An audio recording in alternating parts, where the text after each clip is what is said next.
All right, here we go. It's G20 weekend and G20 week rather. After all of the speculation and suspense, after all those COVID tests, the US president is cleared for his India visit and is on his way to New Delhi as we kick off the G20 action.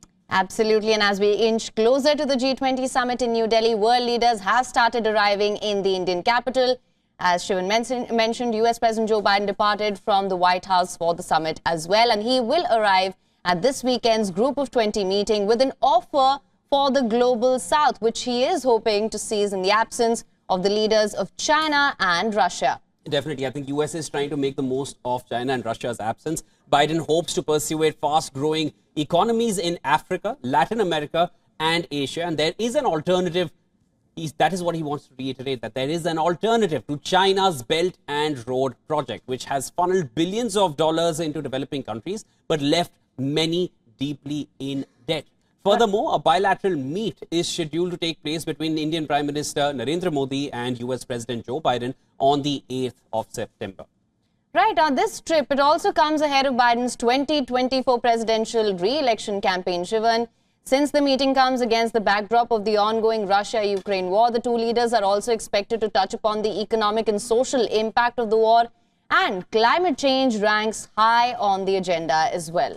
Now, other things in focus include a possible nuclear pact on small modular nuclear reactors, an academic program tailored for Indian students, progress on the defense deal on jet engines, along with a more liberal visa regime for Indians, and new consulates in India and the US. So there is a lot happening on the India-US front. It's not just defense ties, but a lot more. Right, now, ahead of Joe Biden's visit, White House official John Kirby said every country has a right to buy oil or lubricants from any country. This was in light of India buying discounted Russian oil since the war began, something that the West has been critical about. And discussions regarding reforms of the global bodies like the World Bank to better address global challenges is also going to feature prominently on the agenda.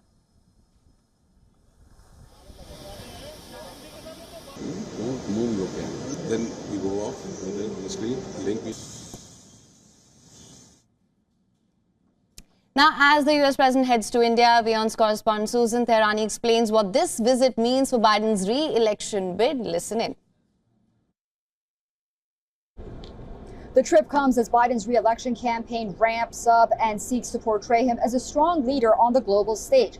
On Thursday, the Biden campaign released an ad highlighting the president's trip to war-torn Ukraine earlier this year. And while he'll be in New Delhi, CBS will exclusively air ads highlighting President Biden's foreign policy achievements during the past year and a half or so only in battleground states. The president is expected to tout how U.S. economy has recovered post-COVID-19 while he's in India and speaking to G20 leaders. However, what he left behind was somewhat an uncertainty regarding the future of COVID and COVID mandates as well.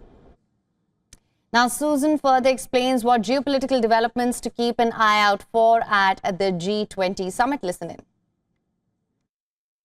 Well, first and foremost, countering China will be on the agenda. According to the White House, President Biden hopes to garner support for reform at the World Bank and other multilateral financial institutions in a bid to counter China's investing power. Also, while President Biden is in New Delhi, he is expected to call for ongoing support regarding the war in Ukraine. However, the question remains that as Russian President Vladimir Putin skipped G20, will he be hosting North Korean leader Kim Jong-un during the time that the president of the United States is overseas? Of course, Biden is also expected to travel to Vietnam after India and talk about mutual relations.